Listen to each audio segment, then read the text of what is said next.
రాష్ట్రం ఏర్పడిన తర్వాత ఆనాటి పాలకులు 10 సంవత్సరాలైనా ప్రభుత్వ అధికారిక కార్యక్రమంగా కానీ లేదా తెలంగాణ తల్లి యొక్క ప్రతిమ అధికారికంగా ఇలా ఉండాలి,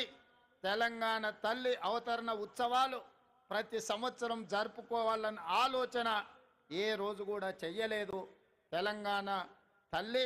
10 సంవత్సరాలు వివక్షకు లోనైంది. అందుకే ఈనాడు మన అస్తిత్వానికి ప్రతీకైన మన సంస్కృతి సాంప్రదాయానికి బహుజనుల నుంచి పుట్టిన ఈ ఉద్యమం బహుజనులు పిడికిలి బిగించి సాధించుకున్న తెలంగాణలో బహుజనుల యొక్క ఆకాంక్ష మేరకు తండాలలో, గూడాలలో, మారుమూల పల్లెల్లో జనబాహుళ్యంలో ఉన్న తెలంగాణ తల్లి నాకు ఈ తెలంగాణ మాతృమూర్తిని చూసినప్పుడు చిన్నప్పుడు నా తల్లి ఏ విధంగా ఉండెనో నాకు ఈరోజు కళ్ళకు కట్టినట్టుగా ఈ